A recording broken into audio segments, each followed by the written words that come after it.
كام تقانا نكا يسقع ها وانا قانا أديان أنا أسيداني والله هاي والله أنا وشوكركي والله وشوكركي أنا نجي وشوكركي سياسة ما حد كتقانا ولا ما خير سنتاي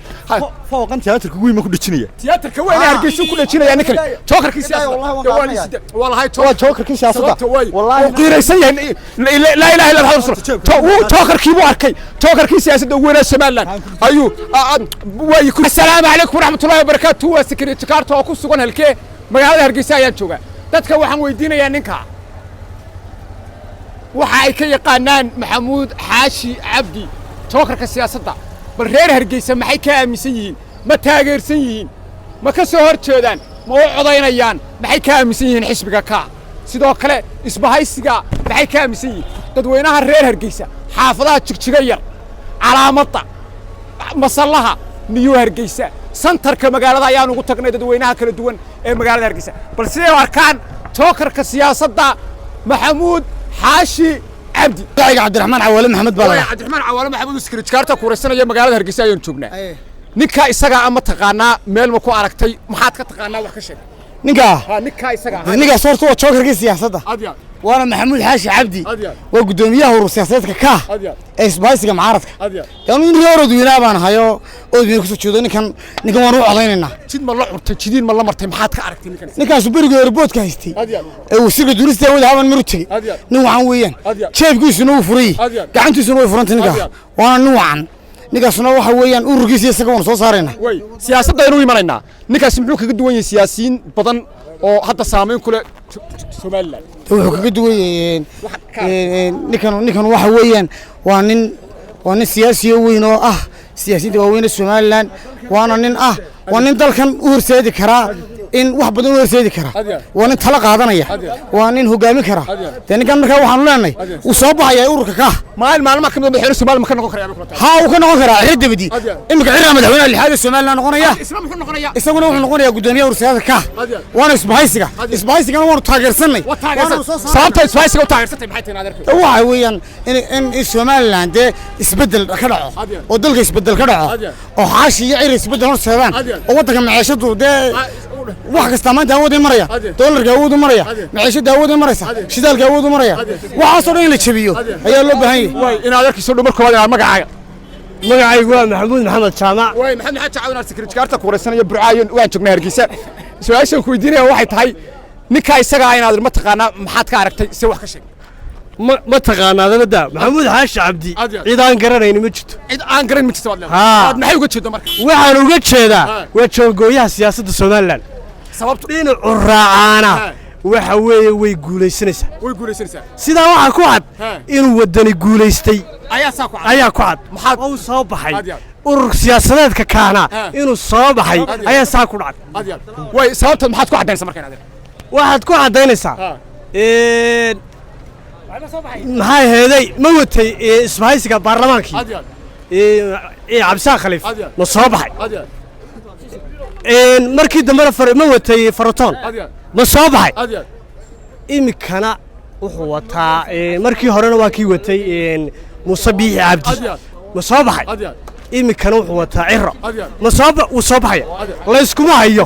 wuu soo baxay shur sagaya ururkiisuba way soo boodayaan waa ururka waa xisbiga hadaanu ka koobaan noqon ka labaad uu noqonaya way siyaasadda inuu soo noqonaa muxuu kaga duwan yahay madaxweynaha dalka imika Muuse Biixi Cabdi xaq labadaba nin siyaasiina farqiga u dhaxeeya madaxweynaha wuxuu kaga duwan yahay ninkan waa nin yaqaana siyaasadda waayo wuxuu kaga duwan yahay waa nin wax qaadan kara waa nin jaangooyo oo maxay heeday markay adag tahay aan is adkaynin oo waxa weeye markay kugu soo istaagto waa laga wareegaa ninkan waa nin isbedbedela oo siyaasadda marba meesha ay marayso de gudkeeda yaqaana ma hal seegi waayo waana nur duceeyno haleelay daadiga iyo ururkaagaba insha Allah way soo boodiyaan adeer Hargeysa oo inaad sekretariyaadka ku wareysanay magaalada Hargeysa in joognaa ninka isaga ama taqaana see ma aragtay hortaniyow ninka wad yar hoos dhigtay kawdi waa abtigay ha abtigay horta ciisi iyo sharaf wiiga muday ma sha Allah abtigaa ruma laakiin markay siyaasaddan ma abtida aadu tolnimo siyaasad markay noqoto isaga iyo kuwa la socda toona anigu u codayn maayo ها وعدين مايو أنا حزب الحاكم كانوا عدينيا وركي وعد يمي كبا كاركينا وحصارنا كبر كدوشيس حالا سودو والله وي أبتيغا وي سؤال ما كويديني هذا أبتيغا سياسة دا وات كيف صورتي سابتنا الشيء وعن كيف صورتي أبتيغا سابتنا دو ديديل ناس كيوكو قبان شاقنا هذا أبتيغا ما هالكا يستاقو يوري حزب قايقي يوركي وكا بس الفلفاق يلفلفوت هدو باوضو مرة هدو لكن ده والله يا بلا ملاين يجيه إلا مكرانس بدي يدحون اللي واحد كلامه هي أنا بي يك إسلام تيجي هدي نكامة تقانا نكاي سكا ها وانا قانا أنا أسيدانيو ده والله والله أنا واتشوكركي والله واتشوكركي أنا نجي واتشوكركي سياسة ما حد كتقانا ولا ما خير سنتاي فوق أنت تياتر كوي ما كنت تشنيه تياتر كوي أنا أرجع كل شيء يعني كل شوكركي سياسة والله هاي شوكركي سياسة والله غير سيء لا إله إلا الله شوكركي ماركي شوكركي سياسة وين الشمال أيوه ويكرر بس سؤال ما كويدري الله ينار محمود حاشيه محمود حاشي عبدي وليون واي والله الكالي وليجن ما حد كدورته واي سؤال ما كويديني انا لبدا سي سكريو ilaahay baan ku way su'aal ma kuydiinaya wala secret karta ku waraysan istaji su'aal dad badan bayna taawan su'aal ma kuydiinay heer Hargeysa taa markii ugu horeysan Hargeysa imi jokerka maxaad ka leedahay inaad jokerka waxaan ka leeyahay inanka kaliyaata siyaasadda looga haray aan loo daba fariisan Muuse Biixi ma gaariyo macna gaari maayo ma gaariyo wallahi cid gaarin inanka siyaasad lagu ma gaariba siyaasad lagu ma gaaro maxaad uga jeedaa siyaasad lagu ma gaaro ya taatiga lagu ma gaaro ha inaan jokerka siyaasadda Soomaaliland ciidan ku xigsiinaya xisbiga ka iyo jokerka واتاغر ما دورنay isaga ku xigsiinna isaga ku xigsiinaysa ha sababtaad waa igu xigsiinaysa maxay tahay dad badan baa isweydiinayay sababtu maxay tahay walaal waa nin dalwad leh oo dalka wadi kara rika bacdi nin kana Soomaaliland wadi kara wadi karaya ha subxaan allah waa nin reer Hargeysa oo qiiraysan si shar garay way hada dooro weeyaan dadka farin sababtu waa wadi karaya dadka waxa leey rika bacdi joker siyaasadda la dooranaya jokerka la dooranaya waa ninka kaliyaati siyaasadda Soomaaliland saameyn ku leh waa Maxamed Xaashi ilaahay barunta jecel adaqay Muuse Biixi saameyn ku leeyahay kuma lahamay kuma lahamay al Muuse Biixi sabootintii buu wadaayo goboladana marmaray mar waa sabootintii ma ahay ha sabootintii buu wadaa cirranay ma ka bari buu baxay isaguna wuxuu wadaa ololihi Maxamed Xaashino inaan ka siyaasad lagu gaaro ha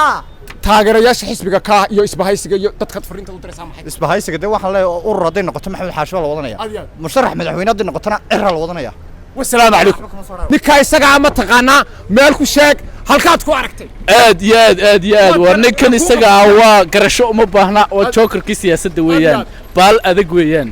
ninka kaliya toole ee kubadda halkeeda ka dhalinaya maxaad uga jeedaa walaal dad badan baa isweydiin ilaa ciyaaryahan maaha jokerku walaale kubadda uu dhalinaya maxay kubadda qudheeda u baahan in baal iyo dhax iyo difaac la yeesho moogtay ninkan waa shooter weyn maxay ahayd toole waa hal iyo laba waa ninka qura toole hal iyo laba Muuse dhulka ka taagay weeyaan ninka qura dadka dhageysta Muuse dhulka ka taagay weeyaan suuga taagay Allah ayaa dad badan baa isweydiinaya bal maxaad uga jeedaa bal taageerayaashada u faafay aad sababtu dhulka uga taagay waxa weeyaan maxay ahayd toolay ayadoo ay maxay ahayd toolay muranka siyaasaddu ay meel adag marayso buu baal kaga soo baxay niyow kubad sideedii u saran buu bartaa ka geliyay yuuna u dhigay kubadaas dadkii dadana cirro u dhigay madaxweynaha lixaad ee Jamhuuriyadda Soomaaliland ku soo socda buu lix macaan u soo dhigay kaasina waa kuma madaxweynaha dad badan baa isweydiinaya madaxweynaha dhageysta madaxweynaha lixaad ee Jamhuuriyadda Soomaaliland waa Dr. Maxamed Cabdullaahi cirro aad way jokerka fariintaad u dirayso taageerayaasha isbahaysiga ka iyo xisbiga wadani walaalkayo maxay tahay sheeg jokerka kaliya toole waxaan u dirayaa iyo isbahaysiga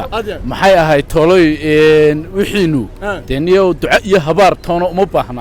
ma garatay aqalka weyn biishinaha eegaya sababtaas kaga xaadirin lahaydeen isbahaysiga geed bay saarantay walaalkayo ma taqaanaa ninka isaga meel ma ku aragtay maxaad ka taqaanaa ninkan in badan baan aqaanaa waa Maxamed Xaashi Cabdi waa ninka jaangooya siyaasadda Soomaaliland waa jookarka siyaasadda